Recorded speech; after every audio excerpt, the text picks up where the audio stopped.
found in Christ. Kasi tayo talaga, di ba, we are, sabi ng Genesis 1:26, we are created in the image. O yun, di ba? Sabi doon, we are created in the image and likeness of God. Sabi po ng Genesis 1:26, yan. And 27, sabi po ng 27, God created man in his own image. In the image of God, he created him. Male and female, he created them. Sabi ng 28, God blessed them. Whoa, wow. Diba, God created man in his own image. So, tayong lahat, our worth, diba, yung ating kahalagahan, bakit ganon kahalaga? Kasi hindi lang naman tayo nilikha na mula sa wala, di ba? Out of nothing, kundi at walang iba kundi siya. Ang kanyang imahin, di ba? His image and likeness. Kaya nga napakahalaga ng bawat isa sa atin. Imagine, sabi ng Matthew, yan. Sabi ng Matthew 16:26.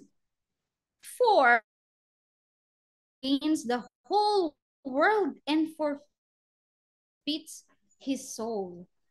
Or what will a man give in exchange for his soul? What will a man give in exchange for his soul? Sabi dito, ano daw yung profit mo? Anong pakinabang mo kung makamtan mo yung buong mundo? Magkaroon ka ng maraming titulo, magkaroon ka ng maraming assets, magkaroon ka ng maraming gusto mo. Pero yung kaluluwa mo naman, di ba? Ang kapalit. Ang sabi dito, ano ang maibibigay mo kapalit ng iyong kaluluwa?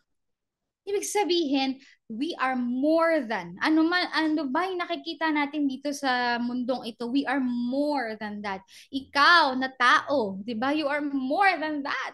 Ikaw na tao na nilikha ng Diyos ay talagang higit ka pa riyan, di ba? Higit ka sa mga ibon, higit ka sa mga halaman na nilikha ng Panginoon. Dahil tayong lahat, we were created in His image and likeness. Kaya nga, di ba? Kapag sa Diyos, we will really, when we go back to Christ, we will really find, di ba, our worth. Pero pag sa mundo natin yan hanapin, ano mangyayari? They will degrade. Di ba? Ibababa nila yung estado ng iyong pagkatao. Kasi, bakit? Gusto nila mag-conform ka sa standard ng mundo, which is way, way, way, way lower, di ba? Lower, sabi nga sa Bible, yung ang tawag nito, foolishness sa Panginoon, yung karunungan ng mundo. Ibig sabihin, grabe, yung karunungan na ng mundo na yon, foolishness pa yun sa harapan ng Panginoon. So, anong standard? Anong standard yung gamit nila? Hindi talaga aabot, no, sa standard ng Diyos. Kaya pag hinanap natin yung ating kahalagahan sa mundo, hindi talaga. Or sobrang, ang tawag nun, sobrang mawawala ka talaga sa tamang halaga, 'di ba? Pag pina-appraise mo yung ano ba, yung mga jewelries, yan. Tapos napunta ka sa sa scammer o sa hindi naman talaga marunong tumingin. 'Di ba? Iismulin ka lang kasi hindi naman talaga yun yung wala naman talaga sila ng tamang standard. Pero kaya nga 'di ba, hanapin natin yung ating standard sa Panginoon dahil talaga siya lang dahil siya naman naglikha sa atin. Siya talaga ang makakapagbigay ng tamang value sa atin. Pag sa mundo natin yan hinanap, iaayon lang niya ikaw according sa kanyang standard, which is sobrang baba, 'di ba? Kaya nga i-conform ka niya, mumoldehin ka niya according to their pattern, according to their value na sobrang hindi yan ang pagkakalikha sa iyo ng Panginoon. Kaya kapatid, do not find your identity, do not find your worth dito sa sanlibutan ito. Kasi mapapamali, pwedeng magiging gaya-gaya, magiging ano sabi ng kuro-kuro, 'di ba? Napunta sa limang hapon, sabi nga ni Pastor Dong. Kasi ano nangyari? Dahil hindi naman talaga 'yun ang lumikha, ang gumawa sa iyo. Sabi nga ni Ate Jonaline, Ate Jonaline from USA, sabi niya, highest calling ang level ng standard na nasa Panginoon. Dahil nga, siya, di ba? Siya ang huwaran. Siya talaga yung image kung saan tayo ginawa, nilikha according to His image and likeness. Kaya kapatid, paano kaya, no? Paano kaya nahanap ng ating kapatid na ito yung kanyang worth sa Panginoon? 'Di ba? Paano na kaya nahanap ang kanyang kahalagahan sa Panginoong Jesus? Kaya ikaw, kapatid, no? At sa mga manunood pa ng replay, kung yan din, meron ka ding ano ba tawag dyan, may issue, may self-esteem issue, di ba? Na parang ang baba ng tingin mo sa sarili mo dahil napakagagaling naman nila. Pero ako parang hindi naman talaga or parang wala na ata akong igagaling, di ba? O kaya hindi naman na ako importante dahil silang lahat, kayang-kaya na nila yun. Yun. Pero all of us, di ba? All of us were created unique dahil all of us were created for a purpose. At bawat sa atin na nabubuhay sa mundong ito, may purpose tayo sa Panginoon. Kaya nga, no, ang kailangan lang natin malaman, mahanap, ay kung ano yun, mahanap yung totoong halaga natin. Dahil sa mata ng Panginoon, nako, wala nang mas hahalaga pa kaysa sa iyo at sa akin na kanang nilikha. Amen po ba? Praise the Lord. Amen. Kaya, nako, kung may encouragement sa salita ng Panginoon, naniniwala ako na kapag may patotoo, nako, mas lalo no, na ma-encourage tayo na talagang ang Panginoon ay kumikilos. Ang Panginoon gusto niya talagang iparanas, no? Iparanas sa bawat isa ang kanyang pag-ibig, maibuhos yun at makita talaga upang maliwanagan ang isipan, maliwanagan talaga ang paningin na ikaw nga at ako ay mga anak ng Panginoon nilikha ayon sa kanyang wangis. Amen. Praise God. Hello po kay Sister Anacleta Paro Torres. Hello. Sabi po ni Kuya Rizal, Amen. Yung kwento para o dahil sa Ginoo ay nakakapagpabago ng buhay. Pero ang buhay na wala sa Ginoo. Sa Ginoo, ay, kasi Bisaya. Sa Ginoo ay walang kwenta. Oo nga naman. Kapag nasa Panginoon ka, 'di ba? Ang kwento, pag nasa Panginoon ka, ang kwento ay nagkakaroon ng kwenta. Yan. Pero pag umalis ka sa Panginoon, may kwenta na dapat. Pero nawalan ulit ng kwenta. Yan. Kasi nadaya na naman. Kaya, naku, kailangan talaga natin ang Panginoon sa ating mga buhay. Amen po. Kaya alamin natin, no, talagang saksihan natin yung patotoo ng buhay ng ating kapatid. Dahil alam ko kung paanong kumilos ang Diyos sa buhay niya, makakakilos din ang Diyos sa mga buhay natin. Amen po. So, ready na ba tayong lahat? Dahil ready na tayo, ay ready na din ako. Kaya hopefully, ready na din siya. Kaya naman sa ating lahat, mga ka-daily life sharing, let's all welcome na. Ready na ba tayo lahat? Let's all welcome our guest. Yan, live na live siya from Cebu City. Woohoo! Let's all welcome Sister Ruth Jane Cruz. Hello po! Hi, hello. Good afternoon po. Hi. Ayun! Nakita niyo bang ating pretty guest for this afternoon? Yan! Lord. Bati ka! Bati-bati, kapatid! Yes, sa lahat po na who joined us this afternoon. Hello po sa tanan. Bisaya na. Hello, a blessed afternoon to everyone. Hello, thank you so much for joining us this afternoon online. To all my friends, I'm not sure kung sino nanonood this time, but hello. Thank you so much for for joining and of course for inviting me here to be your guest. It's a privilege. Thank Yay! you. And of course, welcome to Daily Life Sharing. Yun. Uy, kagwapa ng aming guest, sabi ni Ate Zali. Yun. Oh, glory to God. Amen and amen. Yun. Sige, bati ka naman ng Cebuano. Oh, okay. Mayong hapon sa tanan nga ning tan-aw karon sa live. Welcome. And ako naghandom nga it will bless you as it blesses my life as well. Ah, Yun. Yung mga Cebuano, ano daw sabi niya? Ayun. So, mga taga Cebu, pasok! Yan, yeah. supportahan natin ang ating panauhin sa hapong ito. Ayun. At saka, Sister, ano ba? Ate Ruth, yan. Pwede ba Ate Ruth ang tawag ko sa Yes iyo? po. Mm-mm. Apo. Yan. Ganda naman po ng inyong pangalan, di ba? Si Ruth. Oo, thank Oo. you. Yes po. So, para lang tayo makapag-trace, di ba? Sino nag-invite kay Ate Ruth sa daily life sharing? Oh, okay. So Daniel messaged me sa Instagram po. She asked me if I could be a guest one day dito po sa DSL.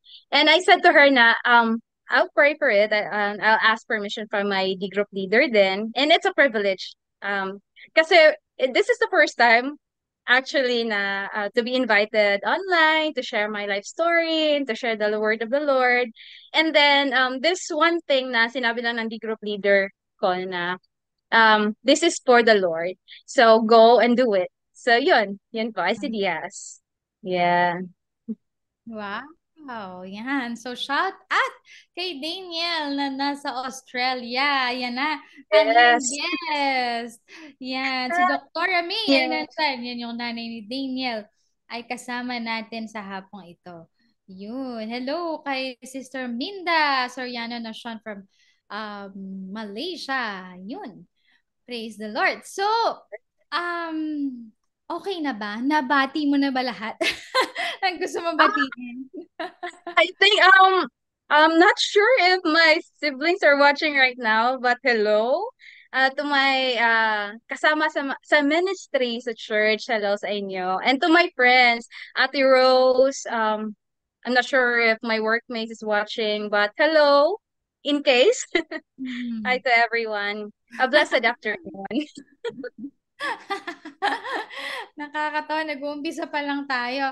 Sabi ni Kuya Rizal, Kuya, wala pang alas 3. Sabi niya, Sister Ruth, available po ang anak kong binata. Single ba? Wala pa nga. Hindi pa natin natatanong, Kuya Rizal, kung single. May pagpapahiwatig na. Ibitini natin, mamaya Nako. na lang. Ayun, hello, Pastor Julie from Baguio. Hello, ay, Tito Ben. Yan, magandang hapon po. Sige po, like and share lang po kayo dyan sa ating comment box. At kung may tanong kayo, sige, itatanong natin yan sa ating guest sa hapong ito. Pero yung mga love life, mamaya pa yan. Inuunahan nyo kami. Ayun. Kaya, Ate Ruth, sige nga po, magpakilala kayo. Um, Sino ba si Ruth? Taga saan ka po? Ang mga magulang at mga kapatid niyo. Okay, so hi everyone. I'm Ruth Jane Cruz. So I grew up in Negros actually, but when I was 20 years old, I moved here in Cebu to find a job, and I think I stayed here for a decade now. My dad is from here actually, and I have six siblings. I am the eldest. I am the ate, and my dad is a former pastor, and my mom is a housewife. Yun. So, siya talaga, originally, ay from saan pong Bisaya na lugar? Negros Occidental in Calatrava. Yan po. Doon. Yun. Probinsya ng Negros. Ayun. So, siya talaga ay Bisayang dako. Kasi, Hmm? Talagang taga Bisaya talaga siya. From Negros na malambing, 'di ba? To Cebuano na talagang at tapang. Strong. Yun. Totoo. Oo. Di ba, buti hindi ka nalito naman. Hindi ka nalito ng Hindi naman kasi yung papa ko, nagko-convert siya. Cebuano yung accent niya. So I think we adopt it. So hindi masyadong ano. So middle lang kami. Parang ah, malumanay na strong, ganun. oo, yan, 'di ba? Opo. Minsan malumanay pag kailangan naman, ayun na lumabas ang pagkatapang. Yan lalo na panganay. Naku, panganay ang ating guest sa hapong ito. Ano kaya ang kwento Ayan ng panganay? pa. Anong kwentong panganay mo? Sige nga. Panganay. So, ate, na Oo. laging Ang nauutusan sa ani. bahay. Oo. Apo. Oo, yun. But when I was young ata, I think I'm a more quiet child. So, parang quiet lang, behave. Kasi yun yung ano ng ate eh. Dapat behave ka, masunurin, obedient na bata, ganon. So, Oo. yeah. Ganon ako. Kasi So, kung meron ano yung utos ng magulang, yan, susunod. Ganon po. 'di ba? Kasi meron ka pang anim na kapatid na Aha. na talagang ang tawag nito, kailangan maging modelo ka. Kaya kailangan Mm-mm. proper, ganun ba 'yon? Yes, yes. Kasi 'di ba usually the parents na may kapatid ka so dapat you should be the role model, ganon. May papakita mo na ganon. Oo, no. Sabi ni ate Mm. kasi mapalad ang mga panganay. Oo. Oh, Amen. amen. 'Di ba? Yes. May time ba na sabi mo or naisip mo, ba't kaya ang dami kong kapatid? There's one time, yeah, na parang dami namin ganon. Oo. And, and then, so nung bata ka, kasi sabi mo kanina, yung tatay mo is a former pastor. Opo. Okay. So, Yes po. lumaki kayo na talagang yung sa simbahan, and aside from that, yung paano yung means of living, kumbaga, yung source of income. Mm. Okay, so yung dad ko is a full-time pastor that time. So, parang nag-start siya 1990s. I was born 1993. So, hindi ko Mm. masyadong nakita yung ministry niya. But one thing that I remember is, ano po, uh, sasama ako if pupunta siya dito sa Cebu, if there's a youth camp, or if invite siya to be a speaker. Yun na yung pinaka, na remember ko. And then, I always present sa Sunday school. Yun. So, yun lagi dati when I was a child. And Mm-mm. then, means of living. So, alam naman natin that buhay pastor is nag-wait lang for if there's a offering, Oo, love totoo, offering, di ba? ganun po. Yes. But God's grace, meron naman din akong aunties na kapatid ng dad ko na minsan nagsusupport din Mm-mm. for us sa school and our needs Mm-mm. pagkabata. So, yun po. So, nung Mm. nabuhay ka, or hanggang nagkaisip ka, nagpa-pastor pa rin si papa mo? Or hindi? Ah, yes po, until grade 6 po ako. Kasi nung grade 6 ako, na-stroke siya. Kasi may Mm. hypertension. So, left side ng body niya, stroke Mm-mm. talaga po. Mm-mm. I Mm-mm. So, see. doon na siya nag-stop sa ministry. Mm-mm. Okay. So, until hanggang 12 years old, hanggang 12 years old pala na nakita mo din talaga na full-time pastor siya. Eh, full-time pastor Mm-mm. siya, tapos si mama mo nag-aalaga lang sa inyo. Opo. Every day Yes lang. po. Okay. Opo. And then, minsan, sumasama if there's a Bible study, house to house, ganon. So, sasama din. Mm-mm. Mm-mm.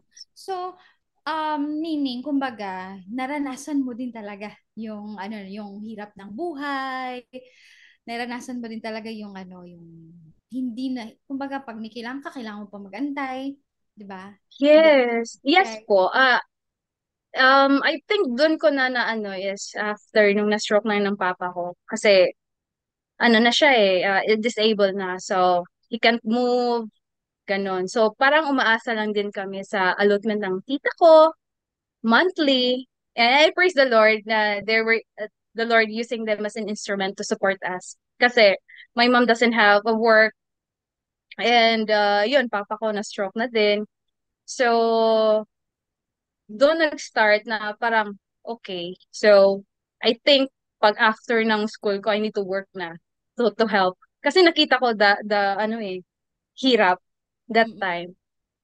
We need to wait Oo. kasi kahit isang certain na food na gusto namin, we cannot have it kasi budgeted yung money. So Mm. ganun. Mm. Mm-mm. Pati yung Opo. um, halimbawa, kumain, di ba? Pati yung Oo. pagkain, yung Hati-hati. portion. Oo, kasi marami din kayo, di ba? Totoo. Totoo yun. So dapat same lahat. So parang budgeted lahat. Tapos Oo. ikaw, bilang panganay, ikaw lagi nagpaparaya. Ganun na nga. Parang, kasi madali akong maawa, I think. Oh, so, nagpaparaya na lang. Ganun Mm. minsan. Mm-mm. So, yun. Ilang taon Hmm. ka nung nag-umpisa kang matuto ng gawaing bahay? I think, ano po grade 3 or 4 na. So, ang yung umpisa na tinuro nila sa akin, maghugas ng pinggan. Mm-mm. Yun. Okay. Ilang taon Mm-mm. ka nun? Siguro mga ano na ako 6 or 7 years old. Grade Okay. 1, mga ganun, 6 to 7 years old. Abot mo And na may kwento din. abot mo na yung lababo. Ano pa yung, anong tawag dun sa maliit na chair? Tungtong ko pa yun. Ang Para abot ko lang kikito. yung Oh, bangkito, yun po. Tungtong ko pa yun. Para maabot ko lang yung Oo. yung sink. Na ganun ako kaliit. 'Di ba? Opo. Tapos naranasan mo na din na magbantay ng mga kapatid. Umalis yung parents, tapos ikaw lang mag-isa naiwan. Ay, opo. Naranasan ko din. Bihisa, liguan, ganun po. Tas ano din, natuto na din akong maglaba ata, mga grade 5. Kasi pero tinuruan na kami ng papa ko dati, ng Mm. mama ko. So yun, naranasan ko din magbantay. As an So, ate talaga, ako oo. iniiwan. 'Di ba, as a very young child, ano na, parang magiging responsable ka na sa buhay mo. Kailangan, Opo. parang by force, no? Kailangan, responsable ka sa buhay mo. So, paano yun? Wala kang, chance ba or time ba na naging bata ka? Yung, di ba, makapag-enjoy ka ng sarili mong privilege as a child, makapaglaro, mga ganun. Nung before pa na-stroke yung papa ko, I had a lot of time and chance dati na makapaglaro. Kasi si papa din is very active sa sports. So, tinuturuan niya akong mag-boxing, Oh, basketball. Oo. So, i-invite niya yung mga kapitbahay namin to come over sa church dati para lang i-match ako. So, I grew up na ganun nung hindi pa na-stroke yung papa ko. That was grade 4, grade 5. But nung mm, grade 6 na, doon na slowly nag-transition yung life ko mm. from being a child to magiging serious na ate sa Oh, bahay. I Oo. see. So, Kasi talagang, wala nang ibang mag-help ng mm, mama ko. okay. So, Mm-mm. ano pa din, kumbaga, very much present, very much hands-on talaga yung parents ninyo sa inyo. Na although ang Opo dami, naman. pero talagang andyan sila, nararamdaman at talagang nandyan sila, gumagabay, umaalalay sa inyo. Kaya, na-enjoy mo din ang iyong kabataan. Mm-mm. Yes naman po. Opo. But there was moment na um yun na yung story ng yung plato, paghugas ng plato. Mm. Kasi since I'm bata ko So, parang nafe-feel ko na bakit lagi ako yung inuutusan? Parang hindi pa nagsingin dati sa akin na I'm the ate. So, ba't Ah, parang ako lagi yung inuutusan? Ganun. So, one time na parang nafe-feel ko na unfair to si mama or si mm. papa, ganun. Sabi ko, mga kapatid ko kaya? Ang sagot naman ng mama ko, ano bang gusto mong gawin ko sa kapatid mo? papaluin ko ba ganun? So I don't like the answer. Ang ginawa ko, I know this is not good example ha. But bata ko nun. So parang nasasaktan ako that time. Lumayas ako. Mm. Umalis ako. Gabi na yun. I think around 6 p.m. po. Yung nasa isip ko, pupunta ako sa bahay ng lola ko. Gabi na. Madilim na yung daan. So, a few minutes, parang bumalik ako sa bahay. Pero nagtago ako sa likod ng CR namin. Parang hindi nila ako makita. And then, no, narinig ko na they're looking for me. Lumabas sila sa gate. Sumunod din ako sa gate. Pero nung nakita na ako ng pinsan ko, after nun, parang inuwi na ako. And di ko na malala what happened after that. And then, yun na, parang after nung incident na yun, nagtatry ako to be good sa school, yung tinatry mong attend, mag-join ng extracurricular, ganun, para lang to get their attention. So, parang yung ginagawa ko dati, nung bata ako. Oo. Opo. Okay, so there was one point na yung parang dahil nga sa immaturity talaga, no? Dahil sa, syempre, bata, no? At also to us na mga immatures, even sa mga, di ba, even sa mga immature in faith, talagang magka-crash kasi, magka-crash kapag hindi pa abot ng pangunawa. So, kagaya nga nung Opo. kinikwento ni Ate Ruth na, yung pangunawa, nung time na yun, kasi nga naman, bata pa siya. Sige nga mga panganay, ano ba ang feeling ninyo? Mga panganay dyan sa comment box. Yan, anong feeling ninyo na kayo talaga yung kayo talaga yung unang-unang napag-utusan, 'di ba? Kayo talaga yung unang-unang parang responsibilidad ninyo. Samantalang, 'di ba? Sila naman ang sila naman yung nag-anak. Sila naman yung nag nitong maraming mga kapatid ng panganay. Pero, 'di ba, dahil parte ka ng pamilya, kailangan Mm. mong talagang gawin ang parte mo. At yan ay ang magpakapanganay. Pero dahil nga at a young age ni Ate Ruth ay yun na, hindi nga siya, kumbaga, dumating sa kanya talaga yung pag-iisip na bakit ba lagi na lang ako? 'Di ba? Ako ang nakikita. Ako ang nasisisi. Ako ang laging may kasalanan, sabi nung awit. Ganun ba 'yun? Halimbawa, may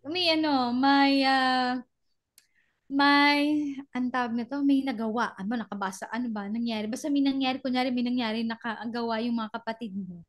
Ikaw ba? Nabiblame. Or kasama ka sa napapagalitan? Kasama ako. Oo, 'di ba? Kasi, oo po. There's one time po, naalala ko lang, ngayon lang naalala ko. Parang Hmm. dalawa kami ng kapatid ko. May mangga kasi na puno doon sa dati naming tinatirhan na, sa church. Hmm. Umakyat kami para lang hindi mapalo. Doon kami nagtatago. So, Pero parang, nakikita pa rin. oo. Ay, Ruth! Parang tinatawag na yung pangalan eh. At Oo. tsaka parang nakikita na agad na nandun lang kayo. So, yun. Mga nangyayari. Kapatid mo na ang may kasalanan, kasama ka pa rin sa napapagalitan. Yun, grabe talaga. Kaya, One for all for one. oo, di ba? Tsaka kaya pala talaga grabe ang grasya ang binigay sa panganay, double portion, no? Talaga ang binigay sa Hmm. panganay. Kasi napakatindi nga naman ng inyong role sa loob ng pamilya. Yan, eto na sila. Sabi nila, ano daw, yung mga panganay. Ang panganay ang tumatayong pangalawang nanay. Oh, kaya nga, 'di ba? Kaya kasama lagi. Kasama lagi sa napapagalitan. Sabi naman ni Kuya Richard Carrasco, lagi nauutusan. Yun, lagi daw nauutusan ng panganay. Yun na nga kuya nangyari sa ating guest. Kaya naisipan niya, ilang taon ka pala noon nung ikaw ay maglayas? Mga 6 or 7 years old po. Wow, di Ganun ba? po. Lakas ng loob ha. Pero saan? Sa kabilang kanto lang naman o sa kabilang kapitbahay? Oo. Kabilang kanto lang. Papunta sa bahay ng lola ko. Pero hindi ako tumuloy kasi nga natakot na ako. Wala pala, ang dilim pala. Oo. Bumalik na lang ako. Pero doon na lang ako sa CR nagtago. Hmm. Oo. Sabi naman, eto malala, sabi ni Ate Zali, ako po bilang panganay, feeling ko pasan ko ang daigdig. Ay, matindi. Oo. Pang pelikula ate. Naranasan mo ba yan? Na Oo. parang ikaw ang may pasan ng daigdig. Oo. Parang yung pressure na you need to be strong, you need to be mature.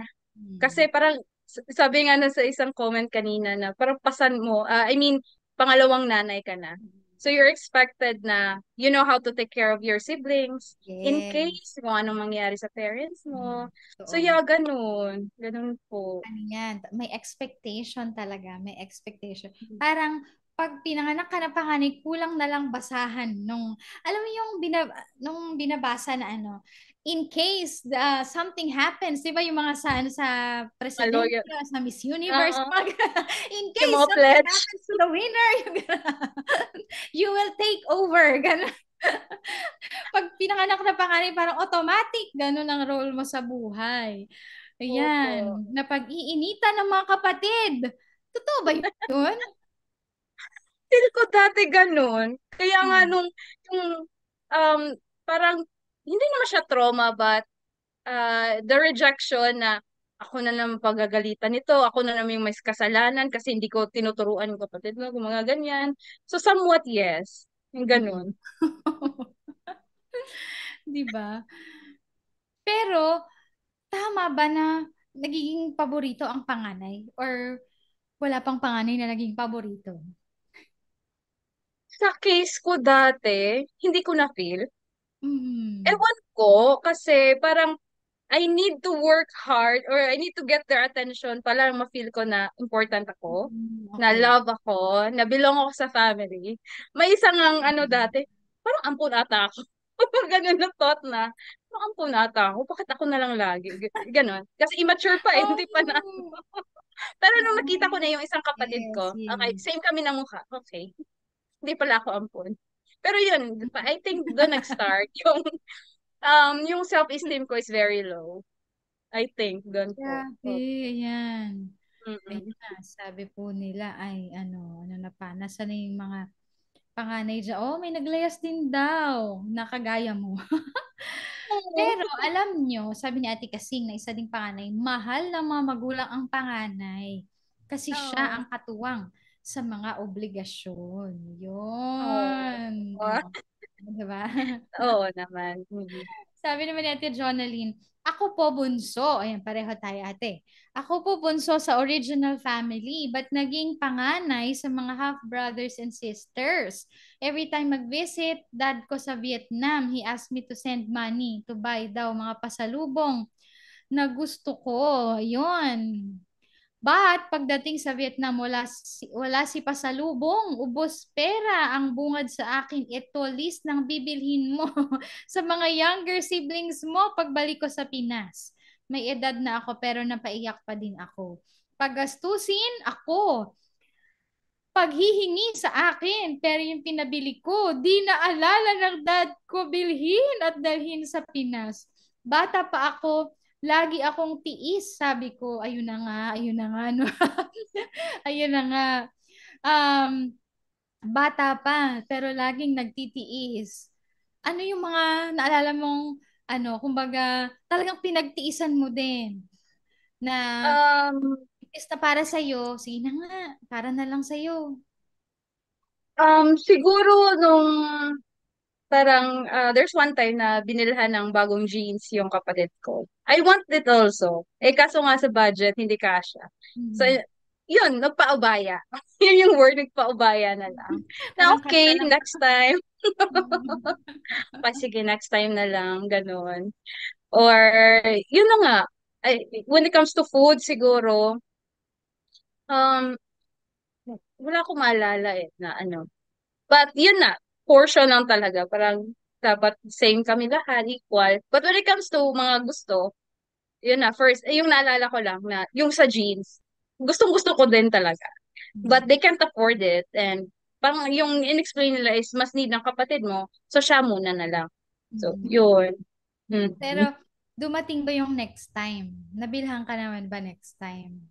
Hindi ko na maalala. Parang wala. Ayun. So talagang ano na lang, 'di ba? Charge to pagiging panganay experience. Yeah. Anyway, 'di ba? Ngayong may work ka na, Mhm. kahit ilang Yes. games ay kaya mo nang pilihin, no? Yes. God's grace. Oo naman. Amen. Oo. Pero dun sa dun sa time, yung sinasabi mo na nag yung sinasabi mo na talagang nagawa mong kahit na very very short distance, nagawa mong maglayas. Tapos after a while, bumalik ka din naman. Palagi mo, ano nangyari? Kasi sabi mo after noon, parang bumaba yung self-esteem mo, tapos naging parang kailangan mong na-please yung parents mo. Hmm. Nag-iba ba sila ng So, sa'yo? Napagalitan ka ng husto? I cannot completely remember anong nangyari after nun. Hmm. But then, doon na nag-start na in my mind na kailangan ko tong gawin. Susunod ako kay papa ko. Okay. Kasi dati I don't like boxing. Pinang-boxing ako. So, okay, Hmm. susundin ko. Magti-train ako. Tinuruan niya ako, ganon. Just to please him. And to get the attention niya. I can do this din. Kahit babae ako, kaya ko to. Boxing, volleyball. Parang isang hindi lang niya pinatry na sports sa akin, yung taekwondo. Kasi hindi ko abot dahil Mm-mm. size ko. But then, yun na nga. And after, sa school naman, kailangan talaga yung grades ko matataas. Kasi ayoko silang i-disappoint. Na parang gusto ko talagang tinatry yung best ko, ganun. Para makamedal ako, tapos magiging proud sila sa akin kasi umakyat sila sa stage. And yung extracurricular activities din, sumasali ako sa verse choir dati, nung elementary, just to receive Mm-mm. a praise from them ba na, very well, I mean, well done anak, very good. So yun ang hinahanap ko sa kanila. Kasi their attention is more sa mga siblings ko at rather than me. So yun Mm-mm. yung ano ko when I was ano ko bata. Oo. Mm-mm. I think at that time, dahil nga, syempre, bata pa, and then, Mm. di pa talaga kung mag-abot nung maturity ng pag-iisip. So, nung time na yun, Yeah. na um, kailangan mong gawin, na parang lagi na lang ikaw. Dumating siguro sa Oh, point, self-pity, na parang naawa ka sa opo. sarili mo. Bakit? Opo. O, di ba, naawa ka sa sarili mo, bakit ganito ang aking, ba't ganito ang ginagawa ninyo sa akin? Di ba? Yung mga ganong drama. So, Mm-mm. di ba, dahil pumasok yung self-pity, parang kailangan mo ngayon, kailangan mo ngayon gumawa ng paraan, di ba, para maging karapat-dapat ka. Yeah. Para maging karapat-dapat sa pagmamahal, parang Mm-mm. lumiit yung tingin mo sa sarili mo dahil naawa ka. Yeah. Pag talaga, di ba, yung bumalik ka sa sarili mo, nakita mo na um, ganito lang talaga yung aking, hanggang dito lang ba ako magaling sa mga gawaing Mm-mm. bahay, kaya ako lang lagi ang nandito inuutusan. Mm-mm. Yun. So, bumasok talaga yung self-pity ay Yeah. na minamaliit mo yung sarili mo, and so ang nangyayari, kailangan mo maging man pleaser, kailangan mo gumawa ng paraan para maging Mm-mm. karapat-dapat ka. So, that's the start na talagang Yes po. naging ang tawag doon, bumaba yung tingin sa sarili at kailangan laging good grades ka para um, Opo. para okay ka sa kanila. Mm-mm. Pero nung mga Yes po. time, pero nung mga time naman na yun, ay yung mga time naman na yun ay sa loob ng bahay, 'di ba si daddy mo ay former pastor, 'di ba? So for sure sa loob ng tahanan talagang meron naman 'yan, 'di ba? Mag-pray tayo, mag-worship tayo together, 'di ba? May mga ganun. Tapos Sunday school sa church. Yes. Mm-mm. Laging present. Mm-mm. Oo. Sa Sunday school, yun po. Laging present. Um, Dapat, yung naalala ko, every Sunday talaga is present ka sa church, nandun ka talaga. And then, behave. You're expected to behave talaga. Na hindi ka makulit na bata, hindi ka magalaw. So, Di yun yung ba? expectation ng mga tao. Mm-mm. Correct. And as a pastor's kid din. Oh, yes. Opo. Isa pa yon. Dahil anak ka ng pastor. Oo. Mm-mm. Di ba? So, paano nang, aside from that na kailangan mo magpakabait, mag-ayos. Pero even if, kahit na nangyari yun, ganun pa din yung nangyari na nagkaroon pa rin ng self-pity, di ba? Nagkaroon pa rin ng awa sa sarili. Mm. Hindi mo yun sinabi sa kahit na kanino.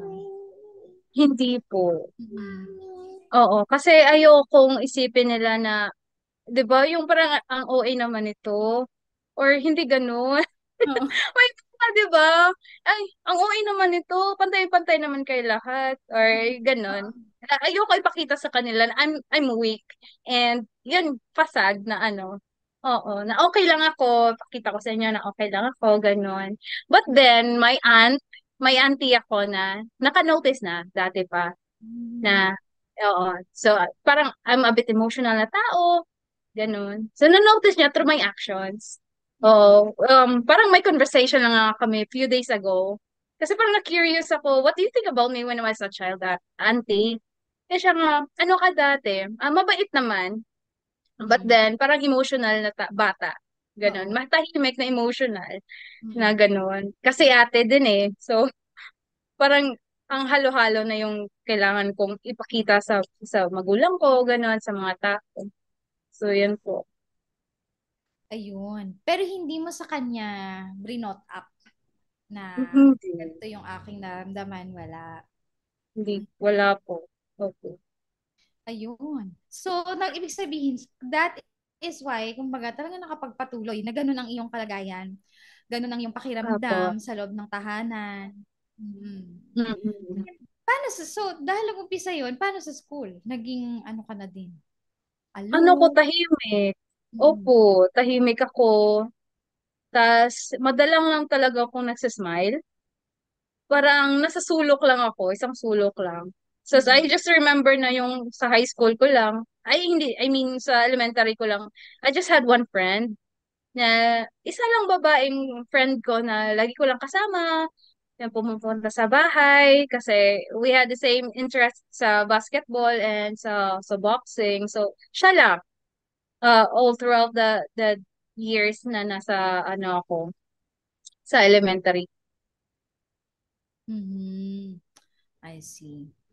Yan, sabi po ni, magbabasa lang ako ng comment. Sabi ni Ate Jonelyn, mga anak ko po at the age of 8 and 7, pag nangako kami, bibilhan sila ng jeans, toys, etc. Kumukuha ng papel, tapos pinapapirma kaming mag-asawa. Ibang level. Pinapapirma kami mag-asawa bilang katibayan. Tapos may verse na, let your yes be yes. Nag-memorize sila. Nag-memorize sila meron silang memory verse, Ate Jonalyn, kaya alam na alam. Let your yes be yes and no, no. Ang You're never know. ng utak. Ayun. Grabe naman pala talaga itong si Shakina at Deborah. Ayun. Manang-mana nga naman.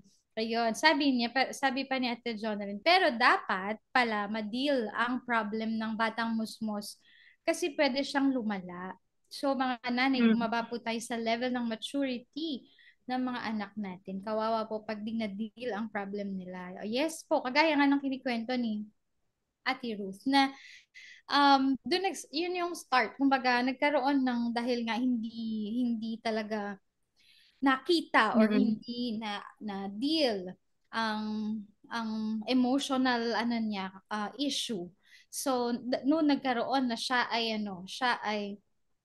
nagkaroon ng low self-esteem, nagkaroon ng kumbaga instead na, 'di ba, usually ang panganay ay mga ano yan, talagang mga siga, mga ano talaga yan Mm. sila, malalakas ng loob, ganun. Pero siya, at that time, nagkaroon ng low self-esteem at saka kailangan maging mag-please. Yun, kailangan mag-please siya, i-please niya ang kanyang parents para maramdaman niya ang kanyang worth.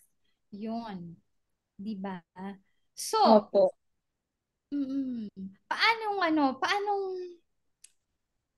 paano as a child, paano lumaki si Ate Ruth sa ganung setting kumbaga ng iyong sarili na man pleaser, na kailangan i-please ko yung parents ko palagi. So talagang Oh, sunod-sunuran ka lang. opo. So, laging yes. Kung ano yung sasabihin na, yes. Mm. Susunod ako. Oo. Kasi ayoko silang magalit sa akin. Ayokong parang mababad side na naman ako na ganon. Oo. So, I need to please them every day. Ganon po. Mm. Kung ano yung utos, then go. Kahit ayoko, go lang. Kaya, So, mga ganon. Ayan.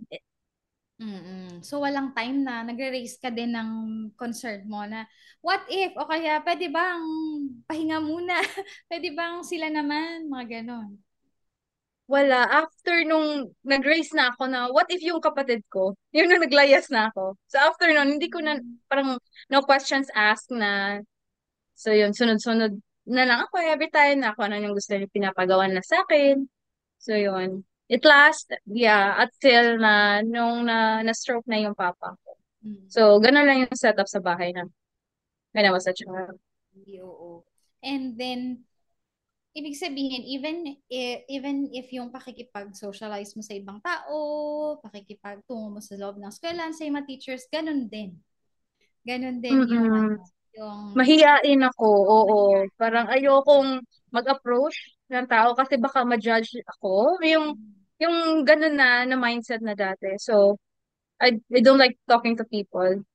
So, I'm Mm. so quiet po. Yun. Mm-mm. Ang naging resulta, yun, naging Mm-mm. mahiyain. So, pero Yes. paano sa loob ng classroom, mahiyain pa rin. Oh, Hindi yes po. di ba, Quiet laging, talaga ako. paano pag may recitation? Nanginginig na ako. Natatakot. Ganon. Kaya nga nung mga extracurricular ko lang, yung verse choir, kasi marami kami. So at least hindi lang ako yung isang nagsastand doon sa gitna, ganon. So yun na nangyayari sa akin po. Mm-mm. Ayun. Pero after, dahil alam ko, dahil ginagalingan mo nga naman talaga, no? Talagang ginagalingan mo, nagka-honor ba si Ate Ruth? Nagka-honor naman. Pero Mhm. hindi yung valid, hindi naman ganun. But yung I tried my best na maging ano, hindi ako bagsak. Laging nasa line of nine yung grade ko, ganun. Kasi yung isang kapatid ko ay super competitive din, super smart. So, parang I tried to ano sa kanya ba, na ako din, kaya ko din to as a panganay. So, yun yung parang nangyayari or, oo, siya isang cycle lang sa life ko dati. Mm-mm. Mm-mm. But na-stop na yon when I was in high school na. Parang nag-transition na yung ano ko dati from elementary to high school. Ganun po. Ayan. Di ba? Pagdating ng high school, nandun pa rin ba pagiging mahiyain? Opo. Kung ma-quiet ako nung elementary, mas lalong kuma-quiet na ako nung high school. Opo. Kasi yung elementary, I can still, ano play with my classmates afternoon. Oo. Opo, ganun. But in high school na, parang sobrang quiet ko na na tao. Mm. Every time may activity sa school, lalo na pag yung February, Valentine's, sila ang busy-busy na nila doon. Kasi high school, ganun eh. Yung mga ano doon. So ako nandun lang sa sulok ng room. Nagpaiwan. Oo. So talagang hindi umaga, hindi na express, hindi nakakapag-express ng sarili. Opo. Hmm. Yun yung Paano, high school. paano ka nagkaroon ng mga friends? Friends, nung ano na po, nagkaroon ako ng my best friend actually, nung third year high school ako. Mm. I don't know paano kami nag-umpisa mag-click. Kasi I just like the way she dressed herself kasi super neat ng uniform niya. Mm. Tapos, doon lang nag-start ng siguro yung conversation. But then, after third year, siya lang yung friend, parang tatlo lang kami. Nag-uusap. And, nung fourth year high school na, nung nagkabarkada na ako. Yung first time na nagkabarkada talaga. Ganun po. Ayan. Nung elementary, malapit pa lang sa bahay ang school. Nung high school ba, medyo lumayo na sa bahay ninyo yung eskwelahan. Kaya sabi mo, mas naging mahiyain dahil hindi mo na masyadong kilala yung mga kaklase mo. Same po. I mean, they have the same address. Kasi yung elementary school ko is, ang katabi lang niya is high school. So, Mm. malapit lang din sa bahay. Oo. I think it affects din nung na-stroke na yung papa ko. Kasi parang totally changed na yung sa household namin eh. Ng setup, lahat. Yes po.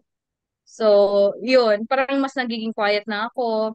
And I'm so insecure na. Lalo naging insecure na ako. Kasi, eh, yung feeling ko kasi, I'm the ugliest among my siblings. Yun yung ano ko dati. Mm. Opo. So, yung anong tawag nito? So, I try to dress myself na parang boyish ng dating, ganon. Ganyan. Okay. Opo. So boyish ako dati. O So, kasi yun nung, po. nung bata pa lang, boxing, no? Di ba? Talaga kailangan maging Oo. gusto. Oo. So, Ayun. yun po. Doon mo na lang Mm, siya, kumbaga doon mo na lang siya inilalabas, ine-express ang iyong sarili.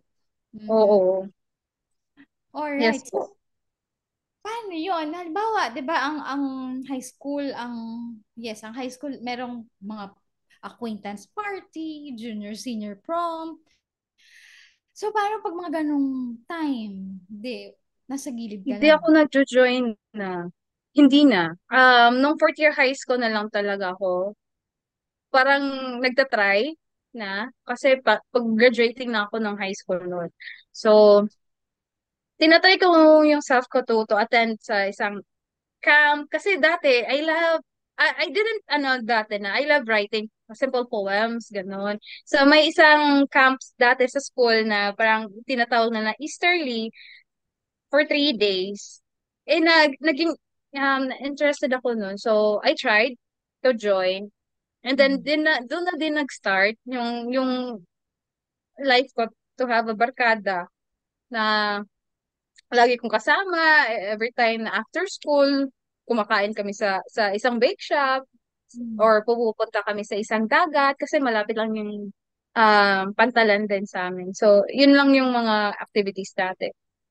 Kasama sila. Ayun.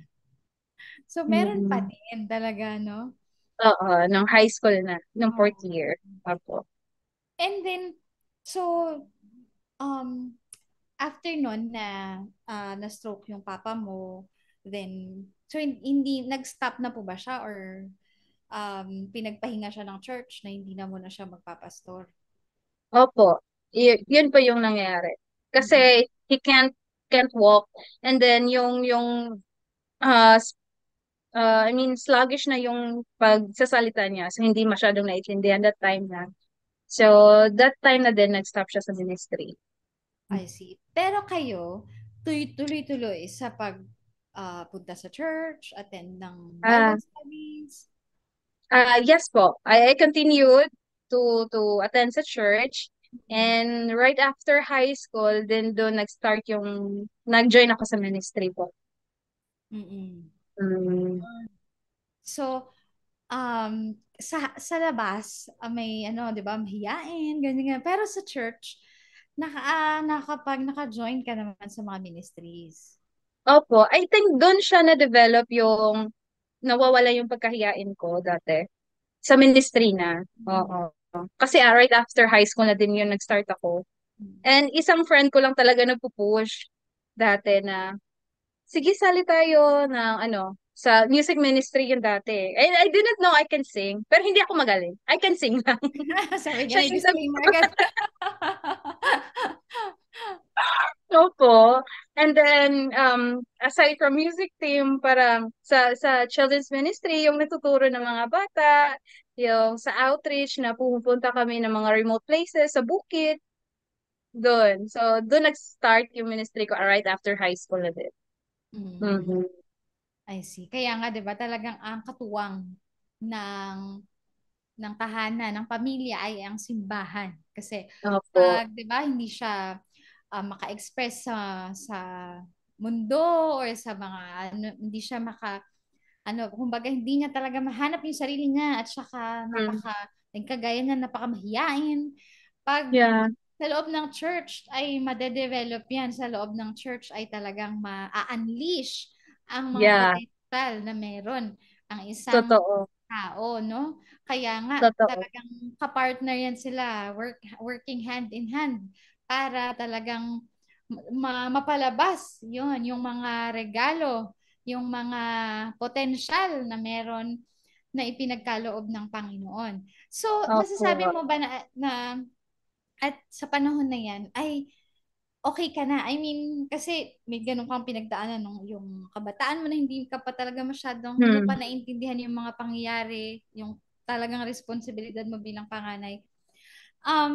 Nung eto na, Mm. nung nag-teenager ka na, masasabi mo bang bumalik na yung dating Ruth? Yes, I think yes. I mean, before ako bumalik, I mean, nag-start sa ministry or nag-join, Mm. there's one youth pastor na nag-share ng gospel sa amin. Kasi it's not, na anak ka ng pastor, alam mo na lahat ganun. So, yung youth pastor namin dati, with my classmate, naalala ko yun na he shared the gospel.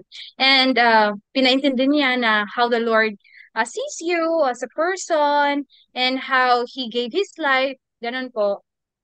So doon ko na na-realize na, okay, um, minahal ako ni Lord, pinatawad niya ako, and I am worth sa harap niya, I'm valued enough. Hindi sa paligid ko, yung makukuha ko yung value ko, kundi kay Lord. So after yun, parang na-interest na ako sa ministry, and I joined sa music, sa mga bata. Then doon ako na-expose and I see the gift that the Lord gave me at that time. And during those times, doon na rin kasi natatakot ako to speak in front of people. Nasa-stutter talaga ako. And doon din nasasanay ako in front of people, to speak to them, ganun po. So, yeah. Okay. And Mm-hmm. syempre, teenager life, di ba? Merong mga Yeah. friends, di ba? May set of friends, tapos Mm-hmm. may church, may ministry. And then, syempre, lumalabas yung potential na natutuklasan na marunong pala sa ganito, magaling pala sa ganyan. So, hindi din may iwasan na merong mga nagkakagusto, di ba? May nagpapahayag ng intention. Dumaan ka din ba sa ganyan? Oo naman po. Syempre, normal. Oo, meron naman. Ah, And then there are a few na parang, oo, they laid down their intention sa akin. But then, dadaan sila kay Papa. Pinapaharap yun. ko. Opo. Ah, ayan. Oo. So, meron ba talagang atapang at taon na dumaan kay Papa? Meron naman, yes. Pumupunta sa bahay, there's this one person na, mabait naman siya. Then, Mhm. pumunta ng bahay, kumausap kay Papa. And then, I don't know, sa lahat ng dumating, ay parang sa lahat ng na harap ni Papa, ng mga suitors ko, walang ni isa na approve. Oh, no. Wala. Mm-mm. So, Pilates eh. dahil doon, hindi ka yung mga palihim ba? Na tayo, anong tawag nun? Tayo, pero pag nalaman nila, break na tayo. Yung mga ganun. Ay, ano po yun, yung like, Kunyari magkarelasyon kayo. Ah, oo, oo, tapos pag nalaman na booking, break na tayo agad. Ganun. Wala na parang, mga pasikretong ganon. oo, ay, Okay, there's this one, hindi alam ng kapatid ko to. Ano na to, during the days na nagwo-work ako. So I had this guy that I like. I met him sa isang fast food kasi I work in a fast food dati for 2 months. Then I was the one receiving the application or yung resume dati. So ako yung nagtumanggap. Then I don't know, sabi lang niya na I like you ganyan. But then nandito na ako sa Cebu that time and he was in Dumaguete. And he courted me back for 4 months. And then, okay, after a few years, nung nag-meet kami, he courted me back. But then, sabi ko, okay, sagutin ko na nga lang. Baka mawala na naman. Pero hindi alam ng papa ko noon. So, sinagot ko, but through phone lang yung dati. After a week, parang nakonsensya ako, hala, hindi ko sinabihan si papa. Kasi yun yung talagang dating ano ko na every time na may mag-ano sa akin, sabihin ko kay papa. So sabi niya, anak, yung true guy, hindi dadaan sa bintana, kundi sa Hmm. door. Yun. Mm. Simpleng ano lang, sagot ni Papa ko, anong gagawin ko pa? Sabi niya, kung ikaw, kung kaya mo. So parang gets ko na kung ano yung gusto niyang gawin. So it's a blessing, yeah, in disguise na sinabi ko kay Papa yun after a week. Kasi I learned something to that guy na super red flag na yun. So I said, okay, let's end this. So after that, ano na, wala na din. So yun lang. So my friend, some of my friends sabi na, ay hindi naman counted yun. So, okay. So yun, it's a blessing in disguise somehow. Na it's a good thing talaga to be obedient sa parents mo because they know better. Yes, that's right. Mm, Dahil sila talaga yung nilagay, ano? Sila talaga yung binigay ng Diyos na yeah, ano, tagapangalaga, binigay ng Diyos na maging magulang na tagagabay, tagaturo sa yes. mga anak. Kaya, Opo. oh, talagang ano, focus, so, solid talaga sa puso mo na, okay, okay, ayoko na po. So, Mm-mm. gano'n naman katagal yun, mga 1 week. 1 week lang yun kasi parang Hmm. yung na ano ko dati is I should Isang honor linggong my pag-ibig. papa. Oh, isang linggong pag-ibig. Natawa nga ako. Sabi ko, wow, 1 week. Ganun Oo. tigas ka. Ganun ako katigas na before ko pa sinabihan kay papa. Oo. Pero yun, mga pasimpleng sagot lang ni papa pero gets ko na. And then, Oo, yeah, no, tama, 'di ba? Yung ano ba, yung tama, the right person nga naman, hindi siya oo, sa bintana dadaan, kundi sa pintuan. Ayun. oo, Kaso sa yes. bintana dumaan, kaya ligwak. Kaya walang nangyari sa kanya. Walang nangyari. Opo. Kahit na ano pa yun ka, nagsisimba, 'di ba? Nakikita mo sa simbahan, 'yun. Pero Yes. oo, dahil hindi nga talaga Totoo. yun, ati. So after nun, talagang no more. No more. Ay, wow. Wala na. Oh. Mm-mm. Wala na ding nanliligaw. May mga pasimple lang, pero parang kinakat ko agad. I mean, I Mm. don't want na parang sabihin na paasa ko or something, but my focus that time is my family and myself. And of course, the ministry na. So I'm okay. I learned my lesson. So, ganun. Ganun po. Wow.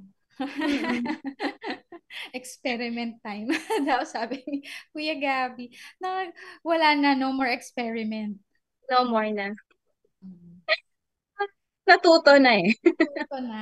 Ang bilis lang naman pala talaga. Mabait pala, maibait talaga kasi si Ate Ruth. Dahil mabilis siyang ano, pagsabihan, sunod agad. Yun. Mm-mm. So, ano yung difference, Ate Ruth, ng yung tawag nito, yung parang hindi mo talagang or nawala ka dun sa pagkakilala mo sa sarili mo or you've lost the worth of yourself kumbaga na parang nawala siya sa iyo sa pagkatao mo with yung ano yung nahanap mo na siya nahanap mo yung worth mo sa Panginoon, nakilala mo muli yung sarili mo. Mm-mm. Ano yung difference nun sa iyo as a person na mas nag Oo. anong naidulot sa yung kabutihan? Mm. So before that, I didn't realize my worth. I'm so exhausted na to the point na there's one time na sabi ko na lang na, ayoko na Lord, Mm. tama na to. Kasi ang hirap to Yeah. to um to work something na hindi na pa rin nakikita na lang yung value mo, ganun. Na ang hirap pala for yung sarili, parang on your own strength, on your own uh, best, pero it's not still enough pa rin sa kanila. So, yun yung ano ko dati. But then, right after I understand the love of Christ for me, there's peace in my heart. Wow, iba si Lord.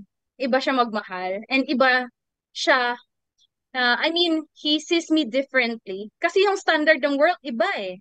Kaysa sa standard ni Lord. And hindi naman siya hindi naman niya nire-require sa akin to be good, to work hard, to gain His love, but just to be me. So just receive my love for you because I value you and I love you.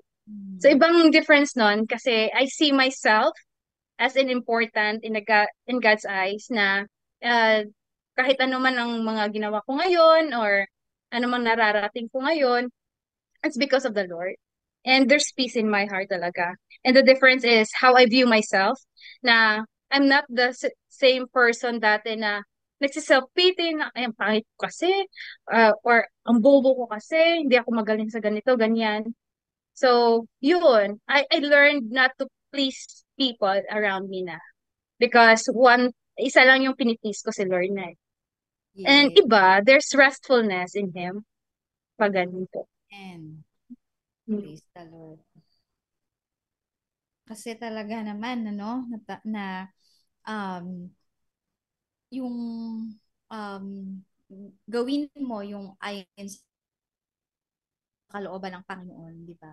Mm. Na ayon sa pagkakatawag na sa iyo, talagang ano, yung nandun yung kapayapaan, kagalakan mo sa ginagawa mo. And Okay. because nakakasunod ka sa kalooban niya, nandun talaga yung blessing sa Mm. all aspects ng buhay mo. So that means, once na nakabalik ka, nahanap mo ulit yun, yung kahalagahan mo sa sarili mo, naging easy na lang sa'yo ang lahat. Tama ba?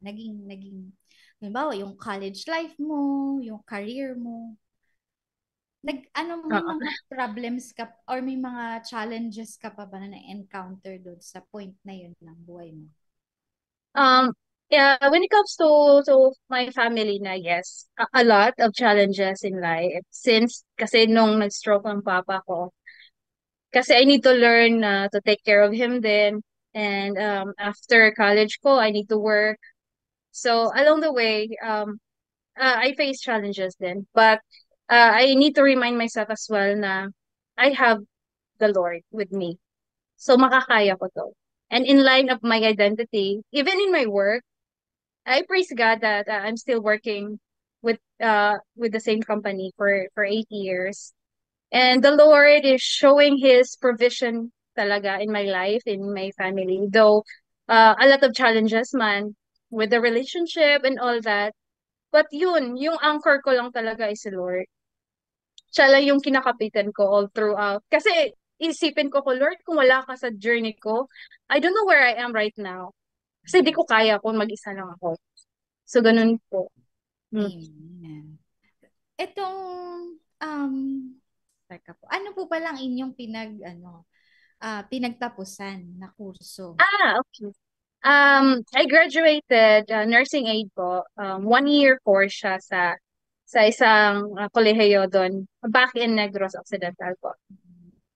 So Mm-mm. talagang kumuha ka ng course kung saan magiging kagamit-gamit ka sa pangangailangan ng papa mo. Yes. Yun din yung gusto ng auntie ko since they're the one who provided for my tuition, ganon. And their thinking is makuha nila ako to work abroad. but different yung leading ni Lord, Mm. and different din yung work ko ngayon sa napag-aralan ko. But Mm. then na-apply ko naman din siya sa papa ko. Oo. So yun po. Pero nakapag-try ka na mag-abroad, ibang bansa, magtrabaho sa ibang bansa. I never tried to work abroad po, but nakapunta ako one time for 2 months lang because I tried to apply for Mm. hospital or home care, ganun. But different yung plan ni Lord. So, pinabalik niya ako sa Pilipinas. So, Uy. yun, oo. And after I came back sa Philippines, ito na yung work ko for 8 years na po. I see. Ngayon. So, Mm-mm. so ngayon yung pagtatrabaho naman ay kumbaga hindi siya inline sa yung pinagtapusan, pero ito Opo. talaga, yan talaga yung trabaho kung saan ka naman talaga pinagpala ng Panginoon. Yes po. Opo. I can say yes. Mm-mm. Opo. So, from Negros, paano ka napuntang Cebu? Um, there's a story behind na yung nag-insist ako sa parents ko na pupunta talaga ako sa Cebu to find a job. Kasi the first time I applied for a visa, na-decline, and they're asking me for a work kasi wala akong work that time, fresh graduate. So noon, parang I think hindi sila nag-approve, but I insisted kasi in my heart, I think Cebu is for me, sabi ko. I think Oh. Cebu is for me. Oo. And noon, I insisted, pumunta ako ng Cebu and nag-try ako nag-find ng job. But then, there's story as well na napunta ako sa company na to kasi before, yung isang pastor back in Negros, nagdadala siya ng uh, newspaper every time na bumabalik siya sa Negros. So, nagsiskim lang ako, tas yung tagline nila kasi dati is, bring your resume with a smile. Parang ano, wow, yun lang pala, requirement. So then, nung pumunta na ako ng Cebu, nag-apply, there's sa Abiliana, isang job fair. So, pumunta ako.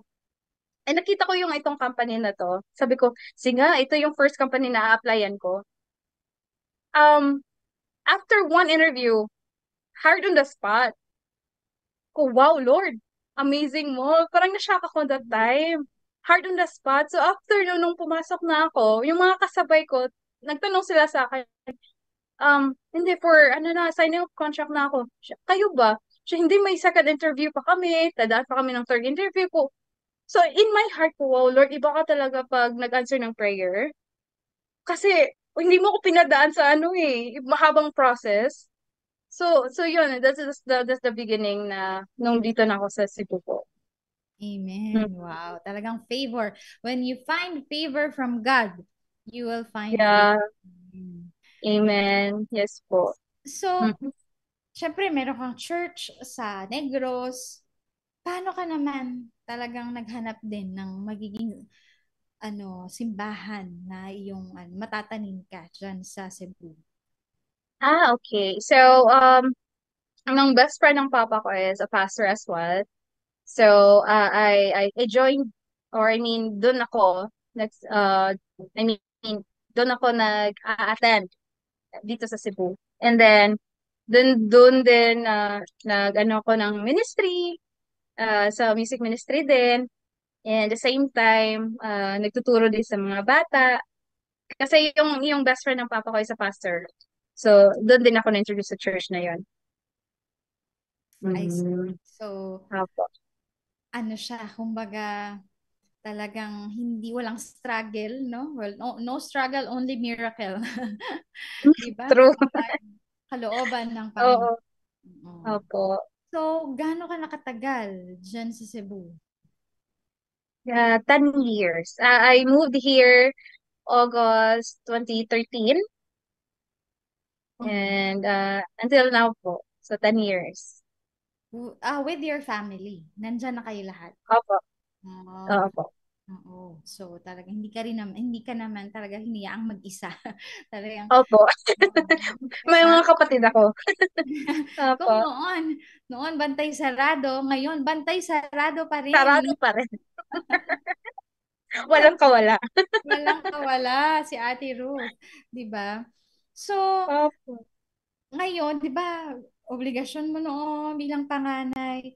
Ngayon ba, tuloy-tuloy ba rin ang iyong obligasyon bilang panganay? Ay, Mm. yes po.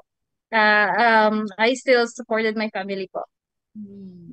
Uh, Praise with the my ano na, with my sister na din kasi she's working na.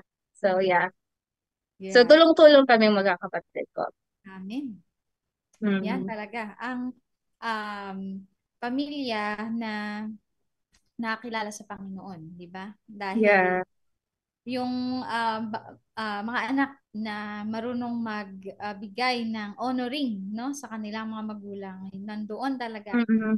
yung pangako ng Diyos na may yung salita ng Diyos na may kalakip na pangako sa lahat ng mga anak na marunong na magbigay ng kanilang honoring sa kanilang mga magulang. Amen. Opo.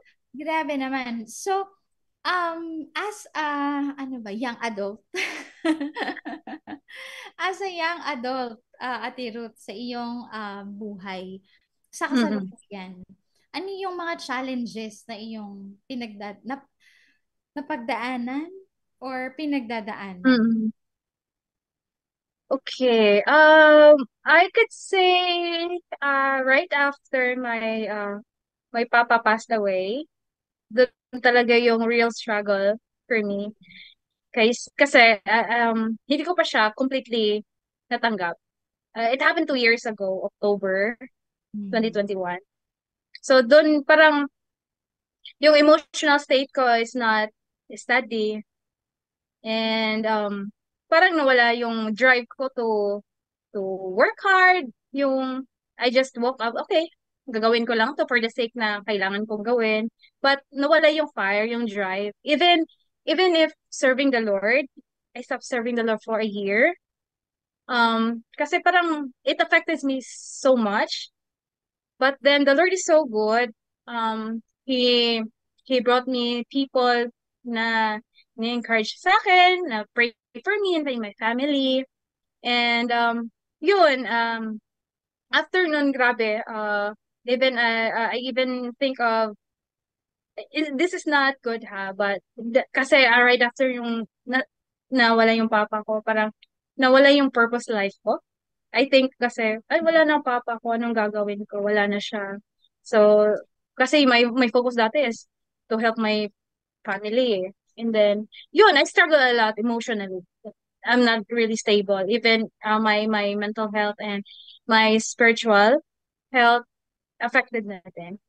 And then, after a year of struggles, it was the Lord na even how much you run away from Him, it is His love that brings him back to His feet talaga. And He comforted me and He shows me and um you still you know what the Lord is good. I mean, nung time kasi na nawala yung dad ko, we don't struggle with I mean financially hindi kami nag-struggle kasi well provided even sa funeral niya sa lahat-lahat ko. So even yung pinakamasakit na nangyari na walan kami ng papa is the Lord is still good. Pinakita niya yung goodness niya sa life namin na hindi namin kailangan mag ano pa maghirap to cover the expenses sa hospital. Oo. I mean, I just want to share this because I think it's a testimony din na the Lord really provides. Hmm. Kasi the balance of my papa sa hospital is 100,000. Kasi na-minus na yung hospital, I mean, insurance ko, yung senior citizen niya, and the PhilHealth. And yung balance is 100,000. And the exact amount na ibinigay ng auntie ko, few months back, kasi may sinabi niya siya sa akin, deal, kasi it's very unusual for my tita to give us that amount of money. Kasi nga, we're working na already.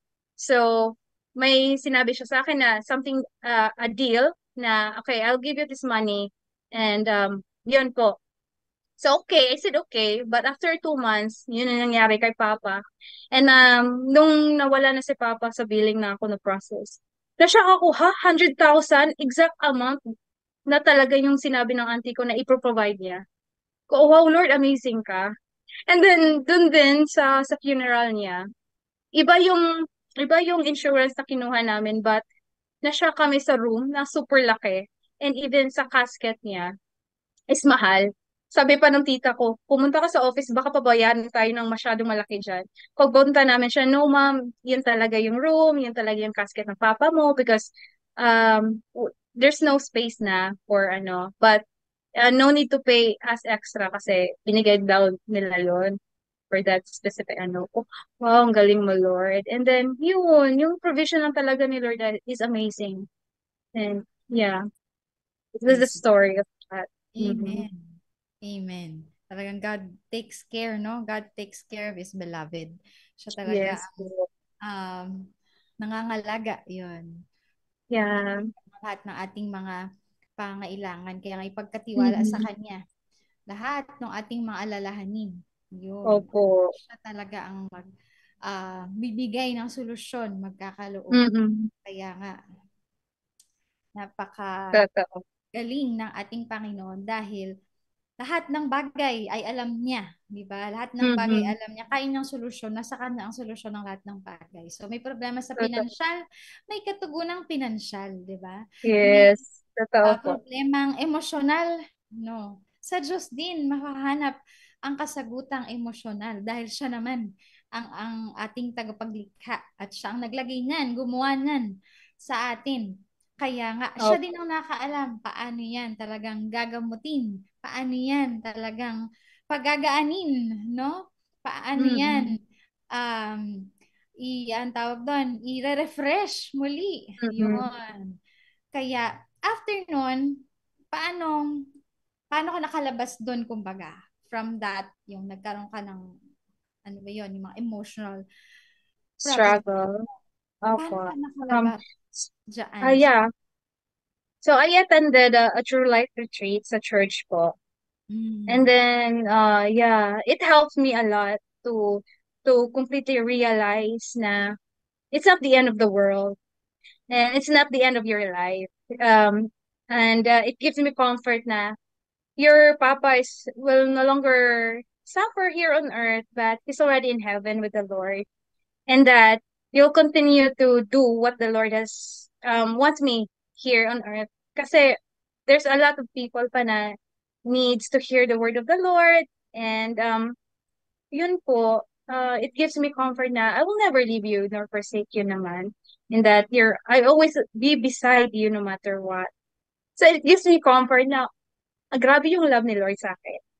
Na despite na nagiging matigas din ang ulo, na parang I dwell on my pain rather than dwelling on His presence. So, yun yung nangyayari sa akin. But then, hinihila talaga ako pabalik ng Lord. Hindi niya ako iniiniwan that time. So, yeah, that gives me comfort. Hindi real ako. Naisip ko yun. So, the Lord is so good. Totoo yun. Kasi Mm-hmm. talaga, di ba, every time na we experience talaga yung goodness ng Panginoon, Mm-hmm. yun talaga eh. Kasi wala namang tao na maaring makapagbigay sa atin ng klase ng comfort na klase ng love na kayang ibigay sa atin ng Panginoon. And at the proper time lagi, at the exact time lagi, talagang Yeah.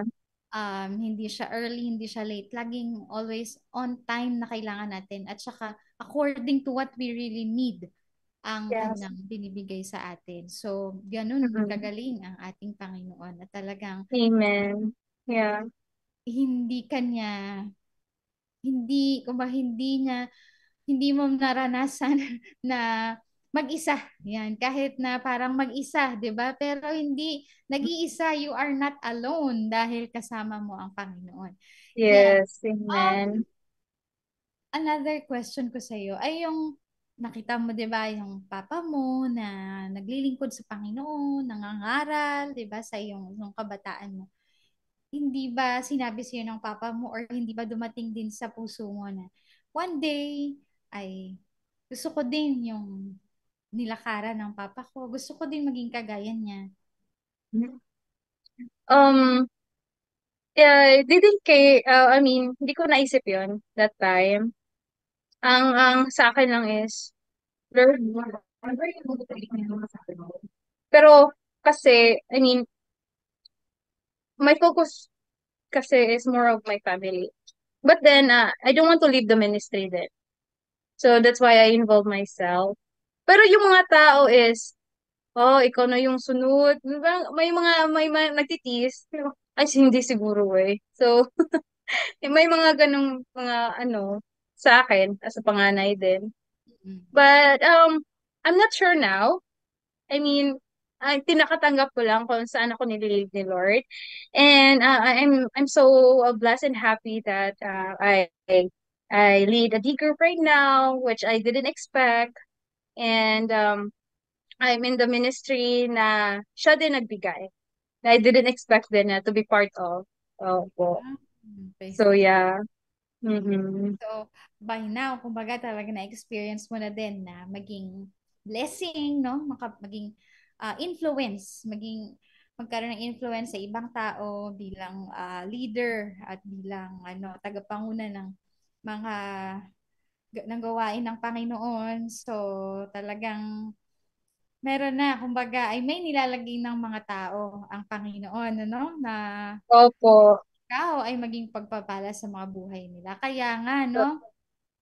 Kaya nga, sa oras na ito, yan, maraming gustong magmensahe sa iyo, magbigay ng mensahe, magbigay ng pasasalamat sa Diyos dahil sa buhay mo. Yan.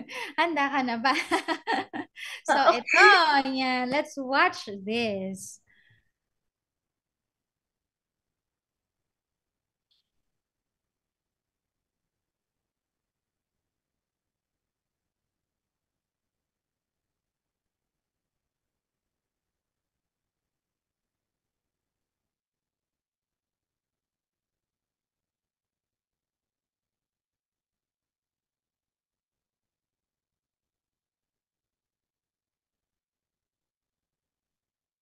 Sige, bitinin muna natin ng konti ah.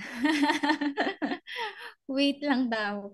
Dahil marami ata sila na gustong Okay. magbigay ng mensahe sa iyo. So, oo, para naman ma-excite ka ng konti, ay ready na ba tayo? Yan. Ay ating ipapanood. So, eto na sila. Panoorin natin. Hi Ruth! This video is an encouragement for you and for everybody that may the Lord will give you the heart who is willing to listen and who is willing to learn. And I pray that may the Holy Spirit be with you as well, filling you with everyone and in the church. God bless! Oh, wow. Hi! Ako nga pala si Maris, kasamahan ni Ruth sa live production doon sa CCF Cebu. Ang masasabi ko lang, si Ruth ay isang klaseng tao na madaling malapitan, a very strong, independent woman, at may sense of humor kausap. So, alam niya if kailan maging seryoso at kung kailan magtatawanan. So, masasabi ko lang ngayon, Ruth, only fighting. Alam kong kaya mo yan, God is with you.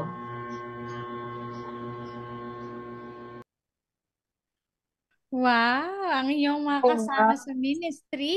Ayun, ano naman Ah, ang masasabi mo sa kanila?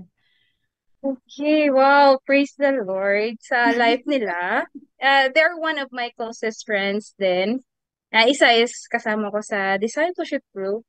Mm. And I'm grateful for your life, guys. Thank you sa message niyo. I didn't expect. Wow, hindi ko alam. Okay, thank you. It encouraged me a lot pa to be in the ministry.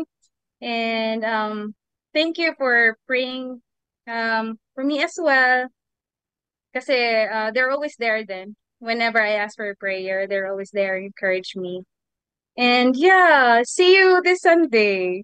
Yeah, thank you. Thank you. God bless, guys. Yan, di ba? Mga tao na nilagay ng Diyos sa ating buhay Opo. na sasamahan, tutulungan tayo, di ba? Opo. Patungo sa destiny. I-usher tayo sa destiny ng Panginoon sa buhay natin. Kaya, Ate Ruth, bago tayo matapos sa hapon, ito, akalain mo yun? Mula kanina. Ay, natapos natin hanggang ngayon. Pero hindi tayo matatapos na talagang wala tayong aside from your testimony is words of encouragement sa ating mga ka-daily life sharing kung paano mo Mm-mm. hanap talaga yung sino ka talaga sa harapan ng Panginoon at anong magandang dulot nito. Kung Opo. ikaw na tao, talagang hanapin mo kung sino ka sa mata ng Panginoon. Ano yung Yeah. magandang dulot sa iyong buhay. Okay. All right. Thank you, Pastor Ali. So, this afternoon, I just want to share a very short encouragement that hope every one of us could really see our worth in Jesus Christ. So there are times now we tend to measure our worth with our achievements sa school or even our positions at work and the success of our business. And but all of those things will only pass. It's only temporal, and maybe you will find yourself one day na you still feel empty and exhausted, or it's still not enough. I'm not saying that all these things are bad, because we are called to excel as well in the Lord. But the danger here is that if we don't understand and anchor our true identity ni Lord, is we will find ourselves empty and we'll keep on chasing the things that aren't for the Lord. So this afternoon, I will share this passage. This is very close to my heart. It's a life verse for me in Ephesians 2, verse 10. It says here that, for we are God's masterpiece. He has created us anew in Jesus Christ so we can do the good things He planned for us a long time. Or I mean, for us long ago. So there are three practical things na i-share ko lang for this afternoon. The number one is we need to know who is our creator. Pastor Lee shared earlier this afternoon sa Genesis 1:27, and we will see that in there na we are created in God's image. It's simple, but then if we digest that in ourselves, ba na, oh, we're created by God pala. The creator of the universe is the one who created us. And we're not created out of nothing, but created us with something. And imagine, he says there na we are created in his own image. So it's really important to know na sino talaga yung creator natin. Because there are times that we tend to, I mean, nawawala tayo. Sino ba talaga ako? Sino ba yung lumikha sa akin? But then, this is the first practical thing na you need to remember na we are created by God. And the second thing is that um, we need to know our identity and our worth in Jesus Christ. So I want to emphasize this sa Ephesians 2, 10 first line na for we are God's masterpiece. And naisip ko lang masterpiece. So naano ko siya sa isang artist or isang writer or a painter ba na masterpiece is something that done out of parang outstanding skill na they give their full amount of time, their effort, the value. So hindi lang basta-basta. So it's same with our God. Now we are created by Him, and we are His masterpiece. So we see that well, valuable pala tayo ni Lord kasi He created us ba na hindi lang hindi lang basta-basta, or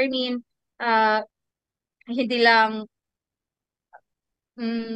parang kung sa ano pa is cheap kasi 'di ba, if we think of it, um it's an astounding work or craft ang ginawa ni Lord for us. So our worth is in Him talaga, not on the things na na-achieve natin dito sa earth na to, kasi it will pass lang.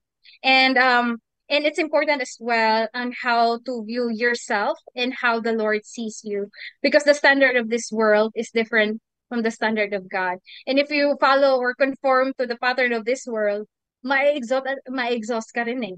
So, at the end of the day, wala yung joy, wala yung peace. Kasi, you think na, ay, gagawin ko pa pala to.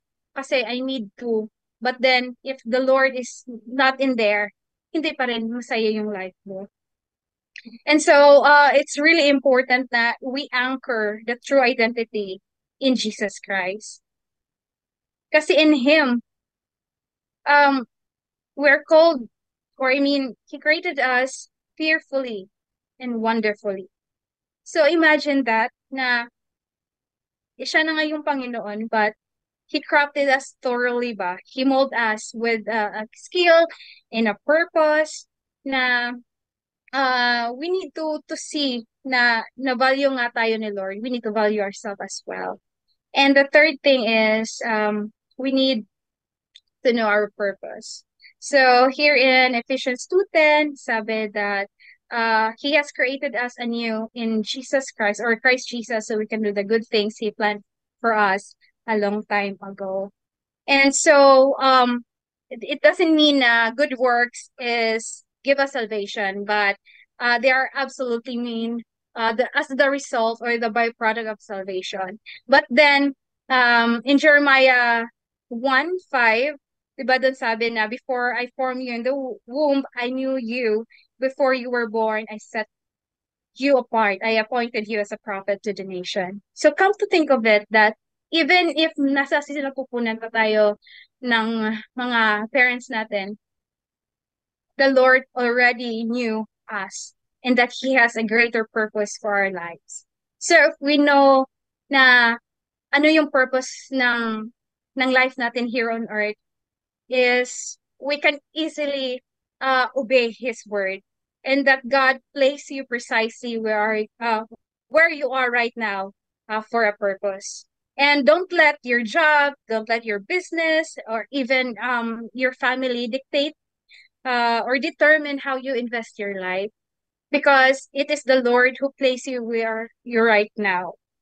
And lastly is that we are called to be the salt and the light.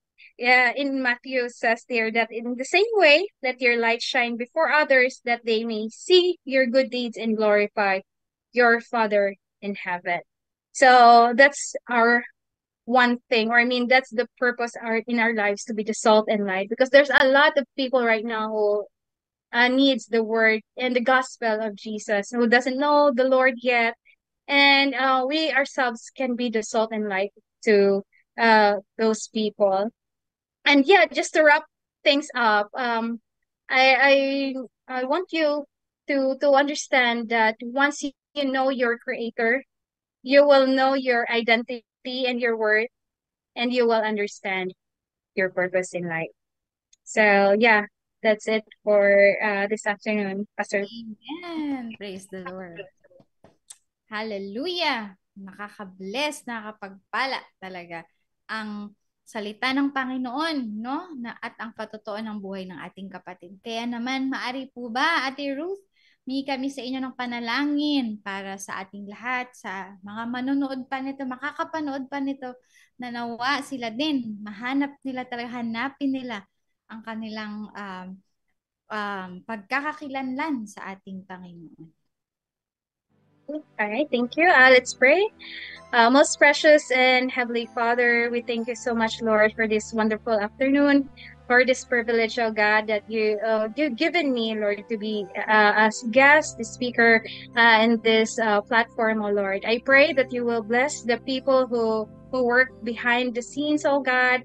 I know and see their hearts. I pray and bless them, oh Lord, that you continue work in their life, and that whatever challenge or trials na they face, Lord, they will be able to do it, oh God, because you are with them. And I pray also that to all the viewers, oh God, and for those people you will view later on, I pray that my story this testimony will touch their heart, and that they will see you, Lord, in me, and that it will give glory to your name. And I just want to surrender and lift you up this afternoon, and to everyone, oh God, as we end this session, Lord, I pray that it blesses your heart, oh God, and that it glorifies your name, oh Lord. We just want to praise you and thank you, and we give you honor and glory. In Jesus' mighty name I pray. Amen. Amen and amen. Praise the Lord.